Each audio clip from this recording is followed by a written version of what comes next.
स्वामी विवेकानंद की जयंती पर 12 जनवरी को राष्ट्रीय युवा दिवस मनाया जाता है। इसका मतलब है कि स्वामी विवेकानंद जी के दर्शन, जीवन, कार्य और उनके आदर्शों से युवाओं को प्रेरित करना। इसी को ध्यान में रखते हुए राष्ट्रीय युवा दिवस का महत्व कई गुना बढ़ जाता है। देश में ही नहीं बल्कि विदेशों में भी स्वामी विवेकानंद के जन्म दिवस पर युवा दिवस के रूप में काफी धूमधाम से मनाया जाता है, क्योंकि साल 1863 में इसी दिन कोलकाता के एक साधारण परिवार में स्वामी विवेकानंद जी का जन्म हुआ था। बाद में अध्यात्म के क्षेत्र में उनके द्वारा किए गए कार्यों को देश ही नहीं बल्कि विदेश के युवाओं का भी ध्यान अपनी ओर आकर्षित हुआ।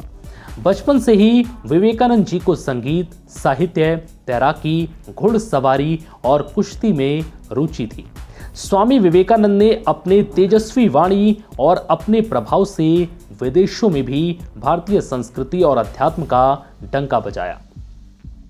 उनके द्वारा सदैव वैज्ञानिक सोच और तर्क पर बल ही नहीं दिया गया, बल्कि उन्होंने धर्म को लोगों की सेवा और सामाजिक परिवर्तन से जोड़ने की अपनी विचारधारा को भी लोगों तक पहुंचाने का कार्य किया। जब स्वामी विवेकानंद 20 वर्ष के थे, तब ही उनके पिता विश्वनाथ दत्त की मृत्यु हो गई थी। ऐसे में पिता की मृत्यु के बाद स्वामी विवेकानंद को भी अत्यंत गरीबी के मार का सामना करना पड़ा था। लेकिन गरीबी और भूख भी उनका मनोबल और ईमान डगमगा नहीं सकी।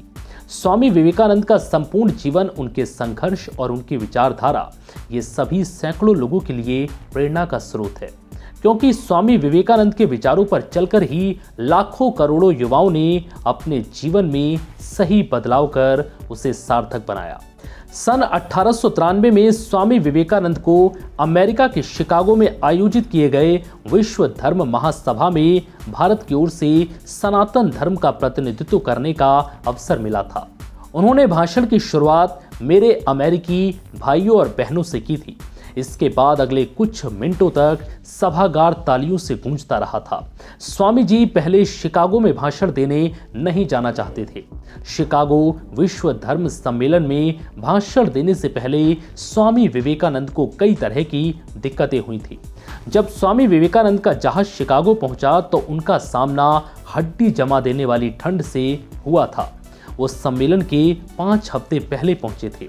शिकागो जैसे महंगे शहर में रहने के लिए पर्याप्त पैसे तक नहीं थे। कड़ाके की सर्दी से बचने के लिए विवेकानंद यार्ड में खड़ी मालगाड़ी के डिब्बे में सोने को मजबूर थे। भूख लगने पर स्वामी विवेकानंद जी पास के धनी इलाके लेक शोर ड्राइव में भीख मांगने भी गए थे। लोग उन्हें चोर डाकू समझकर भगा देते थे। उन्हें हर तरफ से तिरस्कार ही मिला। उनका मन भारत लौटने का करने लगा था।